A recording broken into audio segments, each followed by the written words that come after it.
नमस्कार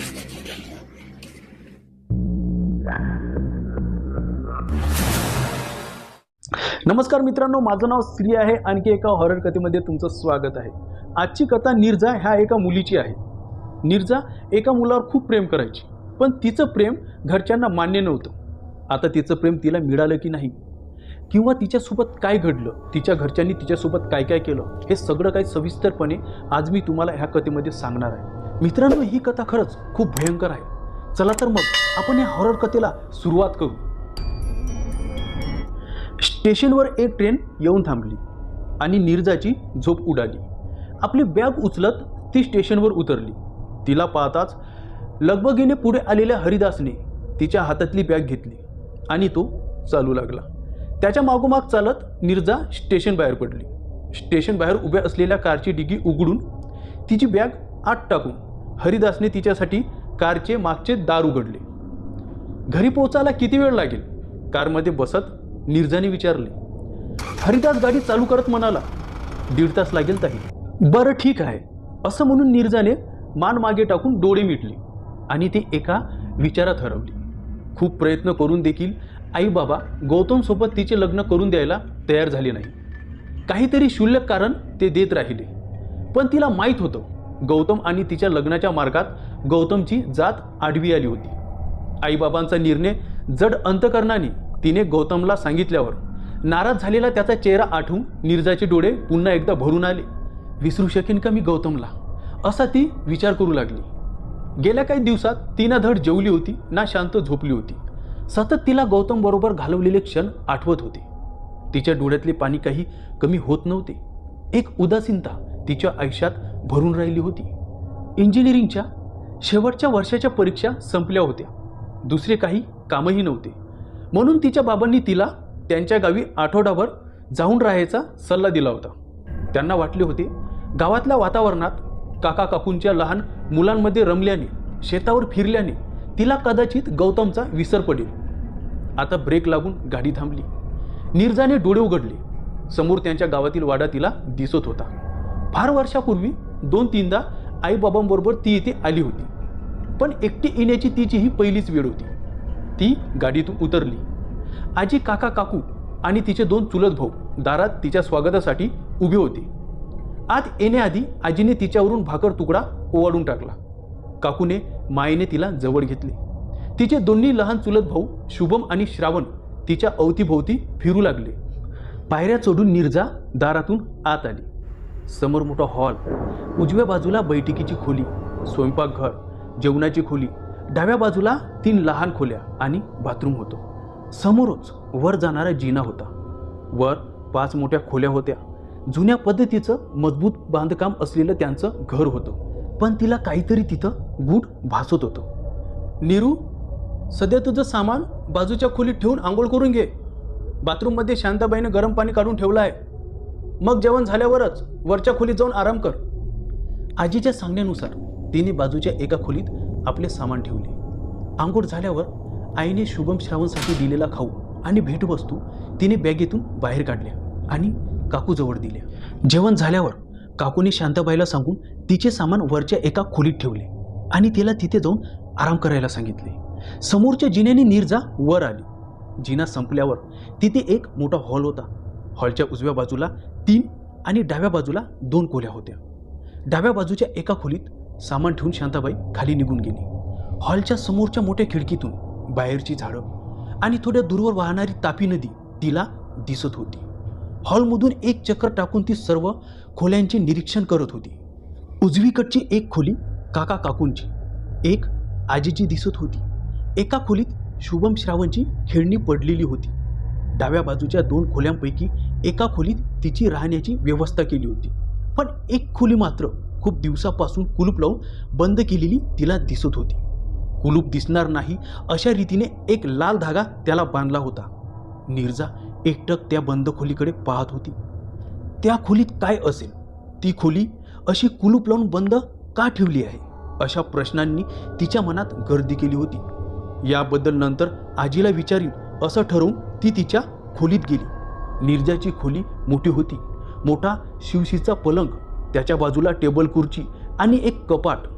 खोलीला जोडून असलेले बाथरूम, पलंगाच्या पायथ्याची मोठी खिडकी, त्यातून बाहेरची झाडं, नदी दिसत होती आणि गार वारा आत येत होता. नीरजाने पलंगावर अंग टाकले. प्रवासाच्या थकव्याने तिला लगेच झोप लागली. नीरजाला जेव्हा जाग आली तेव्हा संध्याकाळ झाली होती. फ्रेश होऊन ती खाली आली आणि आजीजवळ जाऊन बसली. काकूने तिच्यासमोर चहा ठेवला. ती चहा घेत आजीला म्हणाली, आजी, वरची कोपऱ्यातली खोली बंद का ठेवली आहेस ग? तिच्या प्रश्नाकडे दुर्लक्ष करत विषय बदलत आजी म्हणाली, तुला आवडतात तशा कोथिंबीरच्या वड्या केल्या आहेत. आणखी काय करू रात्रीच्या जेवणाला? नीरजा म्हणाली, तुला जे वाटते ते बनव. एवढ्यात शुभम आणि श्रावण तिला कॅरम खेळायला बैठकीच्या खोलीत घेऊन गेले. रात्री उशिरापर्यंत आजी काका काकूशी गप्पा मारून नीरजा झोपायला गेली.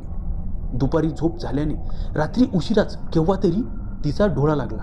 पण झोपेतही चित्र विचित्र भास तिला होत राहिले. पलीकडच्या बंद खोलीत कोणाचे तरी अस्तित्व तिला जाणवत राहिले. दुसऱ्या दिवशी आजीसमोर नसताना तिने काकूजवळ त्या बंद खोलीचा विषय काढला.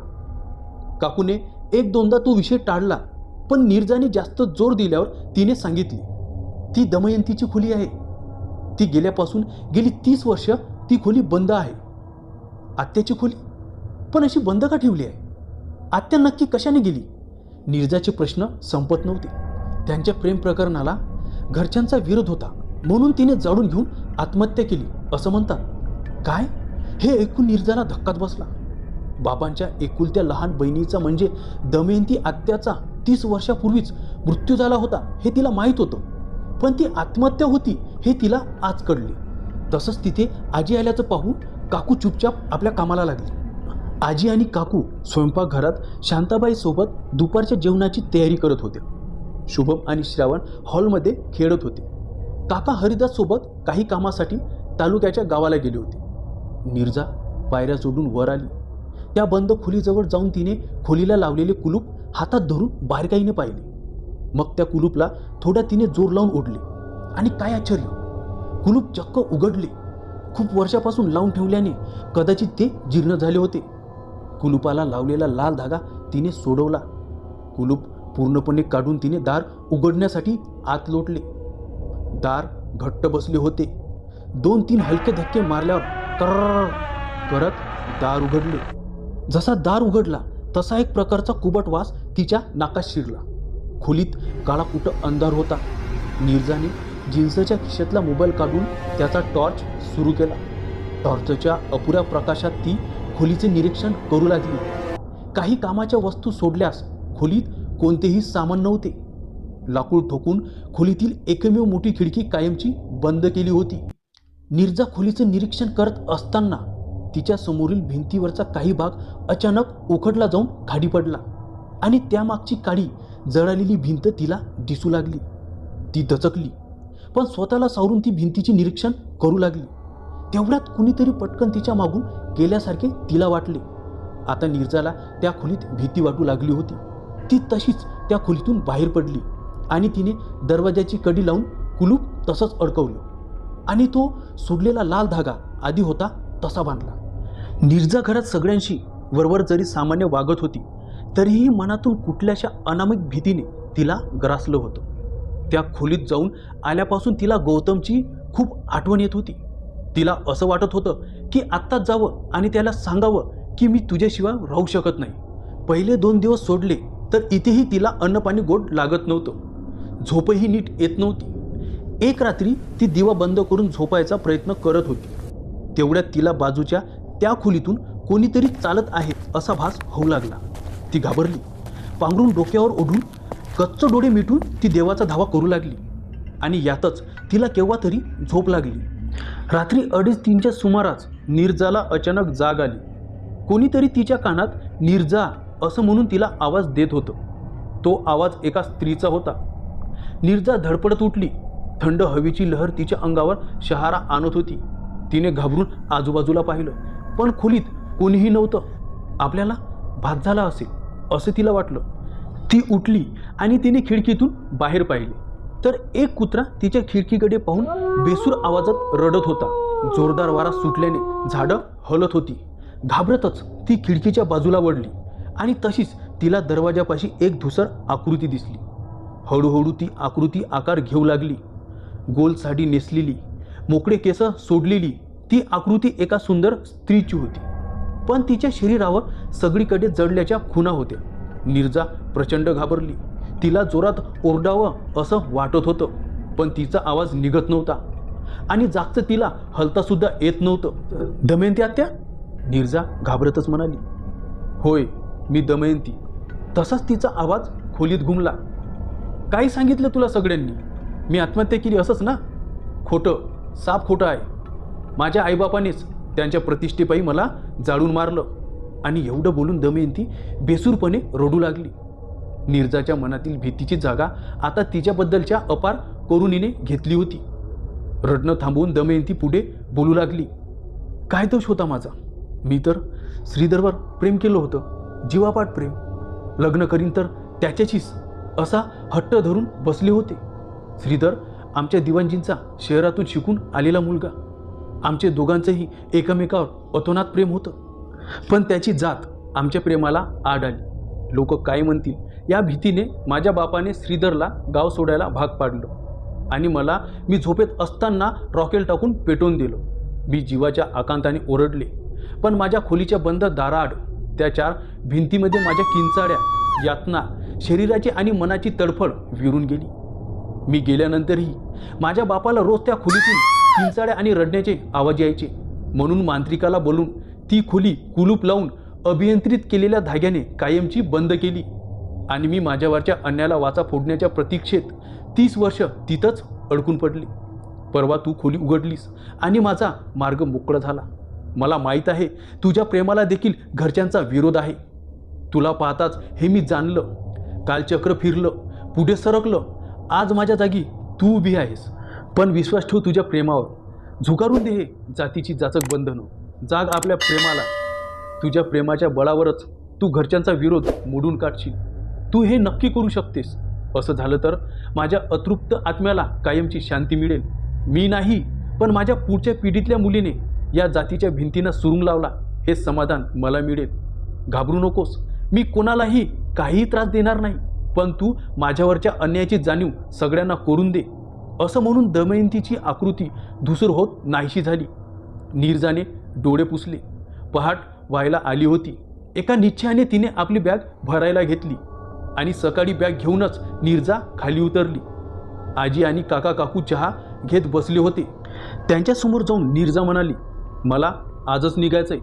आज? अगं अजून 2-4 दिवस राहणार होतीस ना? आजीने विचारलं. मला इथं एक क्षणभरसुद्धा थांबायची इच्छा नाही. असं म्हणून नीरजा हाताच्या ओंजळीत चेहरा झाकून हमसून हमसून रडू लागली. आजी काका काकू एकमेकांकडे गोंधळून पाहू लागले. या घरात दमयंती आत्यासोबत जे भयंकर घडलं ते मला समजलंय. काल तिनंच येऊन मला सगळं सांगितलं. आजी, पोटच्या मुलेसोबत तुम्ही असं कसं करू शकता? तुला आजी म्हणायची देखील मला लाज वाटते. स्तब्ध होऊन सर्वजण नीरजाकडे पाहत होते. कोणी काहीही बोलण्याच्या मनस्थितीत नव्हतं. नीरजाच्या काकांनी हरिदासला सांगून तिला स्टेशनवर पोहोचण्याची व्यवस्था केली. ट्रेन सुरू होऊन हळूहळू तिने वेग घेतला. नीरजाने मोबाईल काढून गौतमला फोन लावला. हॅलो गौतम, मी तुझ्याशिवाय नाही जगू शकत. माझ्या आईबाबांचा कितीही विरोध असला तरी आपण लग्न करायचं. खरंच नीरजा? मी स्वप्नात तर नाही ना? पलीकडून गौतमचा आवाज तिला उत्साहित करून गेला. थँक्स दमयंती आत्या. आणि असं म्हणत तिने आपले डोळे पुसले आणि नंतर दोघांनी मिळून लग्नही केलं. तर मित्रांनो, अशा तऱ्हेने हा कथेचा शेवट झाला. तुम्हाला कथा कशी वाटली मला कमेंट करून नक्की सांगा. आणि तुम्ही जर माझ्या चॅनलवर नवीन असाल तर माझ्या चॅनलला सबस्क्राईब करा, मला सपोर्ट करा. आणि ही कथा जर तुम्हाला आवडली असेल तर ह्या कथेला एक लाईक नक्की करा. चला तर भेटू आपण अशाच एका नवीन हॉरर कथेमध्ये. नमस्कार.